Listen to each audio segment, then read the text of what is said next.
Welcome to Suman TV. నేను మీ సీతారామరాజు. మనం ఇప్పుడు పశ్చిమ గోదావరి జిల్లా తాడేపల్లిగూడెంలో ఉన్నాం. కరోనా ప్రపంచాన్నే భయపెట్టిన మహమ్మారి ఇంకా మనకి భయపెడుతూనే ఉంది. BF7 ఇప్పుడు ప్రస్తుతం మనని అలలాడిస్తుంది. అయితే అసలు కరోనా అనే వ్యాధి ఎంతవరకు భయంకరమైన వ్యాధి, కొన్ని జాగ్రత్తలు తీసుకుంటే ఎంత సులువుగా ఉంటుంది, లేదా ప్రపంచం అంతా ఇంత భయపడిపోవడానికి నిజంగా దీనిపై ఒక రీసెర్చ్ జరిగిందా పూర్తి స్థాయిలో, లేదా ప్రభుత్వం వైపు నుంచి అయితే జరిగిందనే చెప్తున్నారు. కానీ కొంతమంది మాత్రం ఈ కరోనాపై ఒక అవగాహనకు వచ్చారు. మేధావులే. అటువంటి మేధావే మన ముందున్నారు. కొండపల్లి భాస్కర్ రావు గారు గతంలో ప్రిన్సిపాల్గా చేశారు. బాటనీ సంబంధించి పూర్తి అవగాహన ఉన్న సబ్జెక్ట్ మీద ఒక రకంగా ప్రైవేట్గా రీసెర్చ్ కూడా చేశారు. అయితే ఆయన చెబుతున్నది ఏంటి, అసలు కరోనా ఎంతవరకు భయంకరమైన వ్యాధి, కరోనాలో తీసుకోవాల్సిన జాగ్రత్తలు ఏంటి, నిజంగా అంత భయపడాలా, అంత ప్రాణాంతకమైందా, ఈ వ్యాధి కొన్ని జాగ్రత్తలు తీసుకుంటే లేదా కొన్ని విధాలుగా ఇది రీసెర్చ్ చేస్తే మనకి దీనికి మందు లేదా, ఈ విశేషాలన్నీ తెలుసుకునే ప్రయత్నం ఎపిసోడ్లో చేద్దాం. నమస్కారం అండి భాస్కర్ రావు గారు. నమస్కారం సార్. మీరు ఒక కరోనాపై ఒక లెక్చరర్గా, ఒక ప్రిన్సిపాల్గా, గతంలో పనిచేసిన ప్రిన్సిపాల్గా బాటనీపై ఉన్న అవగాహనతో చాలా రీసెర్చ్ చేశారు ప్రైవేట్గా, దీని మీద ఉన్న మక్కువతో. మీకు ఈ కరోనాపై కొన్ని దీన్ని ఈ విధంగా మనం రూపుమాపవచ్చు, ఇంత భయపడక్కర్లేదు, ప్రభుత్వం కూడా ఇట్లాంటి చర్యలు తీసుకుంటే దీని నుంచి బయటపడవచ్చు అనేది కొంత మీకు ఒక నాలెడ్జ్ అనేది వచ్చింది. అది ప్రజలకు చెప్పాలనే తాపత్రయం కూడా మీలో ఉంది. చెప్పండి, మా వ్యూవర్స్కి ఏం చెప్తాం అనుకుంటున్నారు? ఈ కరోనా అప్పుడు BF7 అనేది నడుస్తుంది, ప్రజలు బాగా భయపడుతున్నారు. అసలు కరోనా వేరియంట్ ఇలా కావడానికి మీరు రీసెర్చ్ చేసింది ఏంటి? అసలు కరోనాకు వచ్చేటప్పటికి అది అంత భయపడవలసినంత భయంకరమైన వ్యాధి కాదు. కరోనా అంత భయంకరమైన వ్యాధి అని అనుకుంటానికి ప్రధానమైన కారణం ఆ వ్యాధి చక్రం గురించి పూర్తిగా అవగాహన లేకపోవటం వల్లే. కరోనా వ్యాధి యొక్క డిసీజ్ సైకిల్ గురించి అవగాహన లేకపోవటం వల్లనే భయం పెరిగింది, స్కారీ పాండమిక్గా పెరిగింది. కరెక్ట్గా చెప్పాలంటే కరోనాలో అందరూ భావిస్తున్నట్టు కరోనా అనేది SARS-CoV-2 వైరస్ అనే ఒక్క సింగిల్ ప్యాథోజన్ వల్లే వస్తుందని అందరూ అనుకుంటారు. కానీ నిజానికి కరోనా అనేది 2 వ్యాధి కారకాల వల్ల వస్తుంది. ఒకటి, కరోనా యొక్క లైఫ్ సైకిల్లో, డిసీజ్ సైకిల్లో 2 ప్యాథోజన్స్ ఉంటాయి. ఒకటి SARS-CoV-2 వైరస్, అది రెస్పిరేటరీ సిండ్రోమ్ని కలిగిస్తుంది. సెకండ్ ప్యాథోజన్ వచ్చి మిస్ఫోల్డెడ్ ప్రోటీన్, ప్రియాన్స్, అది హైపర్ ఇన్ఫ్లమేటరీ సిస్టమిక్ సిండ్రోమ్ని కలిగిస్తుంది. ఈ 2 ప్యాథోజన్స్ వలన కరోనా వైరస్ డిసీజ్ సైకిల్లో ఈ 2 ప్యాథోజన్స్ ఉంటాయి. ఈ 2 ప్యాథోజన్స్, ఈ కరోనా వైరస్ యొక్క డిసీజ్ సైకిల్లో టోటల్గా 3 స్టేజెస్ ఉంటాయి. ఒకటి general body infection, 2 pulmonary infection, 3 hyper inflammatory systemic infection. ఇందులో general body infection stage 1, stage 2 pulmonary infection అనేవి 2 వైరస్ వల్ల వస్తాయి. ఈ వైరస్ వల్ల వచ్చిన జనరల్ బాడీ ఇన్ఫెక్షన్ కానీ పల్మనరీ ఇన్ఫెక్షన్ కానీ అంత డేంజరస్ కాదు. మార్టాలిటీ దానివల్ల సంభవించే అవకాశం చాలా తక్కువ ఉంటుంది, డెత్ కలిగే అవకాశం తక్కువ ఉంటుంది. కానీ third stage hyper inflammatory systemic syndrome infection, దీన్నే హైపర్ యాక్టివ్ ఇమ్యూన్ రెస్పాన్స్ అని కూడా పిలుస్తారు. ఇది మిస్ఫోల్డెడ్ ప్రోటీన్ వల్ల కలుగుతుంది, ఇది ప్రియాన్ వల్ల కలుగుతుంది. దీనివలన ఎక్కువ మందికి మార్టాలిటీ కలుగుతానికి చనిపోయారు, దీనివలన ఈ ప్రియాన్ వలన. ఈ ప్రియాన్ గురించి, మిస్ఫోల్డెడ్ ప్రోటీన్ గురించి అవగాహన లేకపోవటం వల్లనే ఆ ట్రీట్మెంట్ జరిగేటప్పుడు దీన్ని పరిగణనలోకి తీసుకోకుండా ట్రీట్మెంట్ చేయటం వల్లనే ఎక్కువ మందికి మార్టాలిటీ సంభవించింది. కామన్గా కోవిడ్ యొక్క లైఫ్ డిసీజ్ సైకిల్లో స్టేజ్ 1ని జనరల్ బాడీ ఇన్ఫెక్షన్ అంటారు. ఈ స్టేజ్లో కామన్గా ఎలా ఉంటుందంటే జలుబు, దగ్గు, జ్వరము, ఒళ్ళు నొప్పులు అవి ఉంటాయి. జనరల్గా ఈ స్టేజ్ 5వ రోజు నుంచి 7 రోజుల వరకు ఉంటుంది. ఈ స్టేజ్లో వైరల్ లోడ్ బాగా ఎక్కువగా ఉంటుంది. స్టేజ్ 2ని పల్మనరీ ఇన్ఫెక్షన్ స్టేజ్ అంటారు. ఈ స్టేజ్ ఊపిరితిత్తుల్లోకి వైరస్ ప్రవేశిస్తుంది. ఊపిరితిత్తుల్లో వైరస్ రిప్లికేషన్ అవటం వలన ఊపిరితిత్తులు డ్యామేజ్ అవుతాయి. ఈ స్టేజ్లో కూడా జ్వరం ఉంటుంది. ఆక్సిజన్ అందకపోవటం వల్ల ఆయాసపడుతుంటారు. ఎక్స్టర్నల్గా ఆక్సిజన్ అందజేయవలసి వస్తుంది. ఇన్ఫ్లమేషన్ కలుగుతుంది. ఈ స్టేజ్లో కూడా వైరస్ లోడు ఫస్ట్ స్టేజ్ మీద కొంచెం తక్కువ ఉంటుంది, సుమారుగా 75% ఉంటుంది. ఈ మూడో స్టేజ్ని ఏమని పిలుస్తారంటే hyper inflammatory systemic infection stage అని పిలుస్తారు. ఈ స్టేజ్లో సిమ్టమ్స్ చాలా సివియర్గా ఉంటాయి. Hyper active immune response, cytokine storm అనేది ఈ స్టేజ్ యొక్క ముఖ్య లక్షణం. ఈ స్టేజ్లో ఇమ్యూన్ సిస్టమ్ బాగా యాక్టివ్గా ఉండి సైటోకైన్స్ అనే మాలిక్యూల్స్ని ఎక్కువగా రిలీజ్ చేస్తుంది. ఈ స్టేజ్ యొక్క ముఖ్యమైన లక్షణం సైటోకైన్స్. ఈ స్టేజ్లో వైరస్ యొక్క లోడు 1వ స్టేజ్ 2వ స్టేజ్తో పోలిస్తే బాగా తక్కువగా ఉంటుంది. చూస్తానికి 2వ స్టేజ్ యొక్క లక్షణాలు ఈ స్టేజ్ యొక్క లక్షణాలు చూపులకి సిమిలర్గా ఒకే రకంగా ఉంటాయి, కానీ 2 లక్షణాలు ఒకటి కాదు. అది తర్వాత వివరిస్తాను. జనరల్గా ఒక వైరల్ డిసీజెస్లో ఇక్కడ ఒక క్యూరియస్ పాయింట్ ఒకటి ఉంది. ఏంటంటే జనరల్గా వైరస్ యొక్క వ్యాధుల్లో వైరస్ యొక్క నెంబర్ పెరిగే కొలది, వైరల్ లోడ్ పెరిగే కొలది ఇన్ఫెక్షన్ యొక్క సివియారిటీ పెరుగుతుంది. వైరల్ లోడ్ తగ్గుతుంటే ఇన్ఫెక్షన్ యొక్క సివియారిటీ తగ్గుతుంది. కానీ కోవిడ్లో వైరల్ యొక్క లోడ్ 3rd స్టేజ్కి వచ్చేటప్పటికి వైరల్ యొక్క లోడ్ తగ్గిపోతుంది, కానీ ఇన్ఫెక్షన్ యొక్క సివియారిటీ పెరుగుతుంది. ఇదే కోవిడ్-19లో యొక్క ఇంపార్టెంట్ పాయింట్. వైరస్ లోడ్ తగ్గినప్పుడు వ్యాధి యొక్క సివియారిటీ ఎందుకు పెరుగుతుంది? ఇది వెరీ వెరీ క్యూరియస్ పాయింట్. దీనికి కారణం ఏంటంటే చాలామంది కన్ఫ్యూజ్ అవుతున్నారు. 3rd స్టేజ్కి వచ్చేటప్పటికి వైరల్ లోడ్ తగ్గుతుంది, ఇన్ఫెక్షన్ సివియారిటీ పెరుగుతుంది, సైటోకైన్ స్టార్మ్ వస్తుంది 3rd స్టేజ్లో. దానికి ప్రధానమైన రీజన్ ఏంటంటే మిస్ఫోల్డెడ్ ప్రోటీన్స్. వీటిని ప్రియాన్స్ అని కూడా పిలుస్తారు, ప్రియాన్ లైక్ డొమైన్స్ అని పిలుస్తారు. ఏంటి మిస్ఫోల్డెడ్ ప్రోటీన్స్? బాడీలో కొంతమంది బాడీలో వైరస్ రిప్లికేట్ అవుతూ ఉన్నప్పుడు కొన్ని వైరస్ యొక్క ప్రోటీన్లు సరిగ్గా పెర్ఫెక్ట్గా ఫోల్డ్ అవ్వవు. అలా పెర్ఫెక్ట్గా ఫోల్డ్ అవ్వని ప్రోటీన్స్ని ఏమంటారంటే మిస్ఫోల్డెడ్ ప్రోటీన్స్ అంటారు. The proteins which are not folded in a normal way, they are called as misfolded proteins. ఈ మిస్ఫోల్డెడ్ ప్రోటీన్స్ వైరస్ ప్రోటీన్ యొక్క స్ట్రక్చర్తో పోలి ఉండవు, not similar to viral protein and also not similar to human body protein. ఇంకా virus protein యొక్క స్ట్రక్చర్తో పోలి ఉండటం వల్ల వైరస్ ప్రోటీన్ యొక్క స్ట్రక్చర్ని వైరస్ ప్రోటీన్ కోట్లో కానీ వైరస్ యొక్క స్ట్రక్చర్లో ఏమీ పార్టిసిపేట్ చేయవు. They are not perform any viral protein functions. ఈ మిస్ఫోల్డెడ్ ప్రోటీన్స్కి కొన్ని పిక్యులియర్ క్యారెక్టర్స్ ఉంటాయి. అవి ఏంటంటే they are very hard and rigid, చాలా గట్టిగా ఉంటాయి. Heat resistant. మామూలుగా ఏ ప్రోటీన్ అయినా 100 degreesకి వేడి చేస్తే డీనేచర్ అయిపోతుంది. ఇది 250 degreesకి వేడి చేసిన మిస్ఫోల్డెడ్ ప్రోటీన్ డీనేచర్ పాడవదు, దాని కెపాసిటీ ఉంటుంది దానికి. అండ్ ఆల్సో ఇంకా ఇంపార్టెంట్ పాయింట్ ఏంటంటే రెసిస్టెంట్ టు ఇమ్యూన్ సిస్టమ్. వ్యాధి నిరోధక శక్తిని హ్యూమన్స్ యొక్క ఇమ్యూన్ సిస్టమ్కి ఎగ్నెస్ట్గా ఉండగలదు. రెసిస్టెంట్ టు ఇమ్యూన్ సిస్టమ్, ఇది దీని యొక్క పిక్యులియర్ క్యారెక్టర్. కొన్నిసార్లు ఈ మిస్ఫోల్డెడ్ ప్రోటీన్స్కి రిప్లికేషన్ పవర్ కూడా గెయిన్ చేసుకుంటుంది. అప్పుడు దాన్ని ప్రియాన్స్ అని పిలుస్తారు.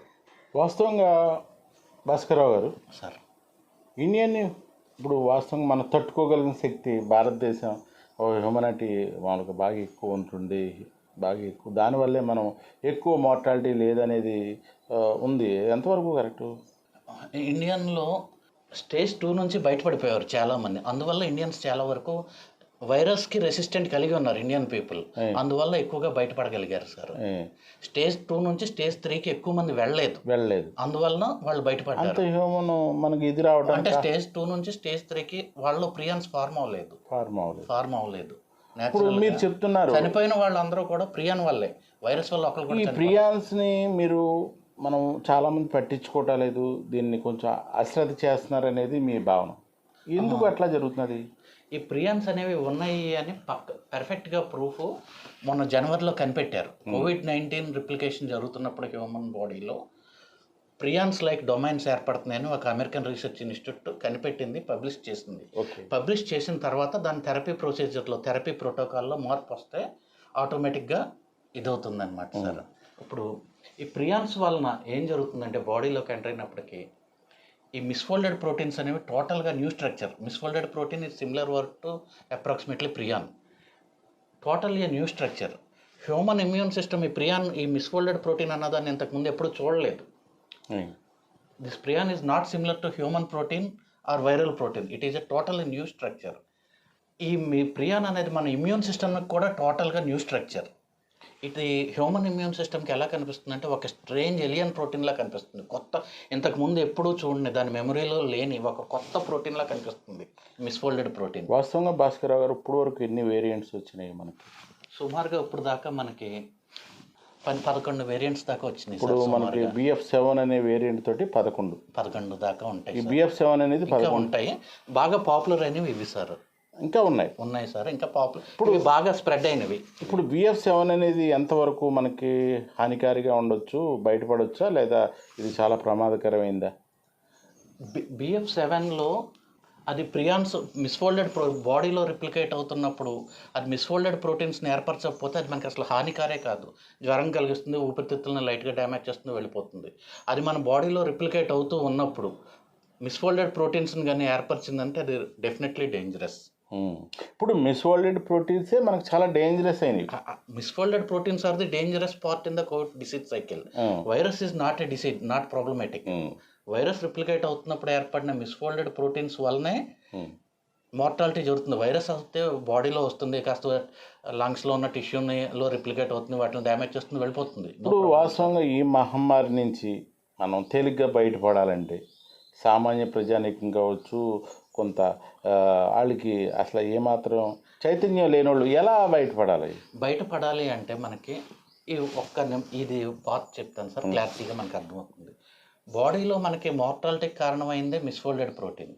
ఈ మిస్ఫోల్డెడ్ ప్రోటీన్ ఏర్పడటం వల్ల ఏమవుతుంది, సివియర్ స్టేజ్లో ఇంపార్టెంట్ క్యారెక్టర్ అయిన హైపర్ యాక్టివ్ ఇమ్యూన్ రెస్పాన్స్ ఏర్పడుతుంది. అవునండి. దీని లక్షణాలు ఏంటి?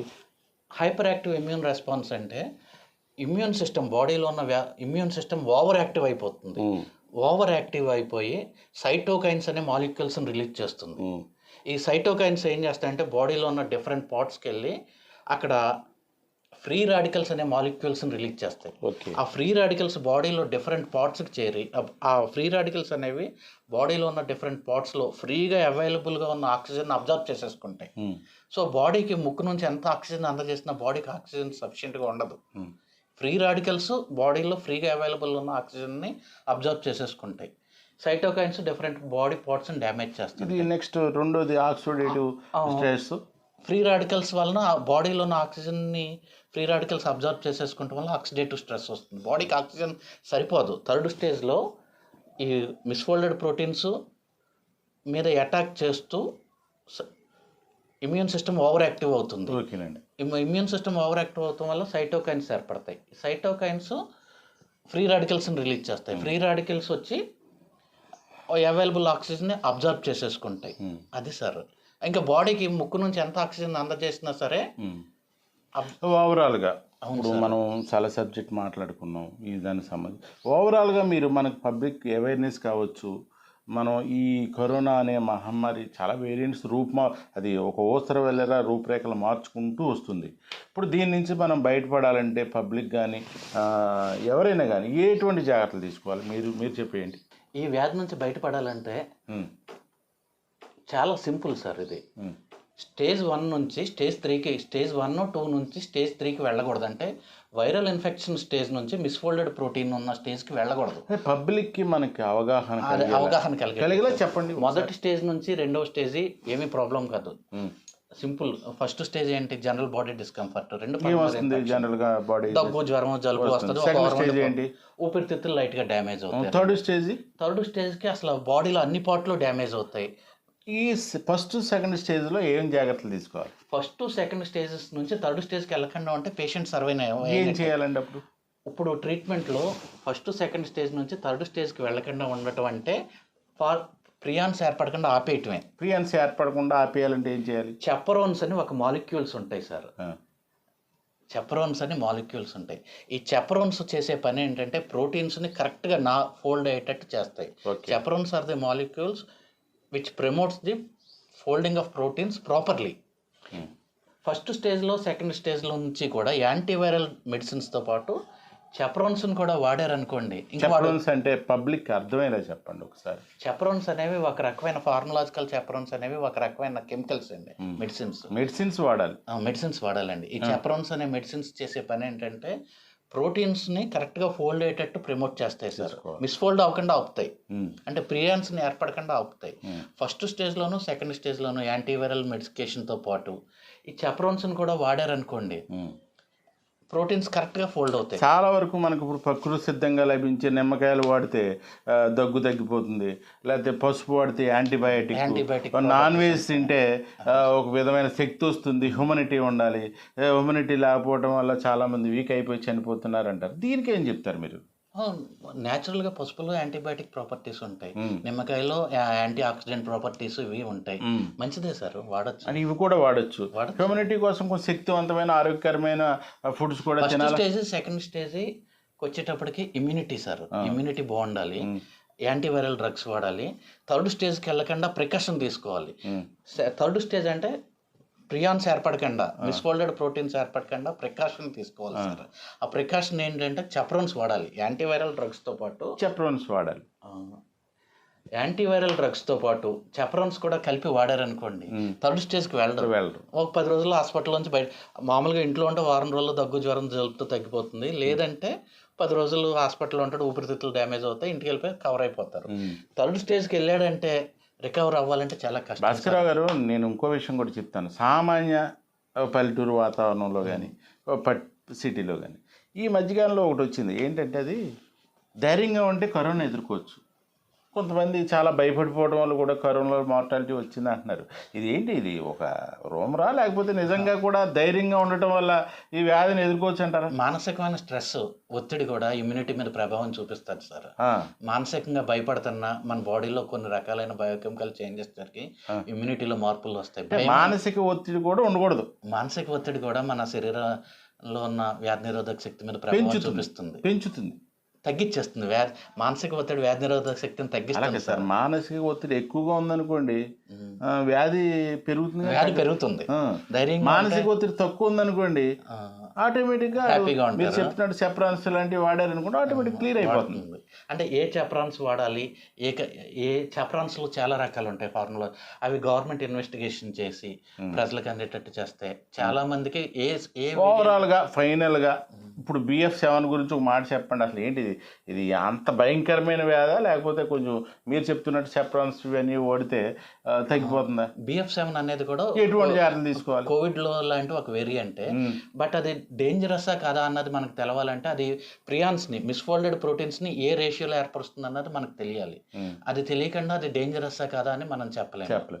రెండోది ఇంకోటి, ఇప్పటికే మనకి మీరు ఇందాక చెప్పినట్టు 11 వేరియంట్స్ వచ్చినాయి అంటున్నారు. కొన్ని చిన్న చితకలు వచ్చినాయి, అట్లా లెక్కట్లేదు. ముఖ్యమైన మాత్రం 11 వేరియంట్స్ వచ్చినాయి ఇప్పుడు BF7. ఇంకా వస్తాయంటారా? అవకాశాలు ఉన్నాయి సార్. రెగ్యులర్గా అది క్రమేపీ మార్పు చెందుతూ బోల్డన్ వేరియంట్స్ ముందు పుట్టుకొస్తాయి. ఇంకా డేంజరస్ వేరియంట్లు కూడా రావచ్చు ఈ బల్క్లో వైరస్ గ్రూప్లో. అది భాస్కర్రావు గారు ఒక బాటనీ లెక్చరర్గా ఒక కరోనాపై గత 3 ఏళ్ళుగా ఒక ఇన్వెస్టిగేషన్ చేస్తున్నారు. దాన్ని పబ్లిక్కి అందించాలి, పబ్లిక్కి సరైన సూచనలు చేయాలని ఆయన ఎప్పటి నుంచో అనుకుంటున్నారు. ఆయన చెప్తుంది మనం ఇప్పటివరకు విన్నాం, చాలా చెప్పారు. చెప్రాన్స్ వాడితే ఇదవుతుంది, మనిషి భయపడ్డా కానీ మానసిక ఒత్తిడి వల్ల కరోనా పెరగవచ్చు, ఇట్లండి. అయితే ఇవన్నీ కూడా ప్రభుత్వం ఏదైతే చెప్తుందో వాటిని అనుకూలంగానే చేయమని చెప్తున్నారు. పైగా ఇప్పుడున్న వేరియంట్స్ చిన్న చితక లెక్కకపోయినా ఇంచుమించు పెద్ద వేరియంట్స్ 11 వచ్చాయి ఇప్పుడు BF7తో పాటు, ఇంకా రావచ్చు అంటున్నారు. కాబట్టి ఏమైనా కానీ ఈ మహమ్మారిని తట్టుకోవాలంటే భాస్కర్రావు గారు ఇచ్చిన సూచనలు ఎంతో విలువైనవి. వీటిని పాటిస్తే చాలా వరకు ఈ వ్యాధి నుంచి మనం బయటపడవచ్చు. ప్రాణాంతకం అయితే కాదంటున్నారు, కానీ జాగ్రత్తలు అయితే పాటించాలంటున్నారు. ఇది తాజా ఎపిసోడ్. మరి ఎపిసోడ్తో మేము ముందుంటా. Please subscribe Suman TV.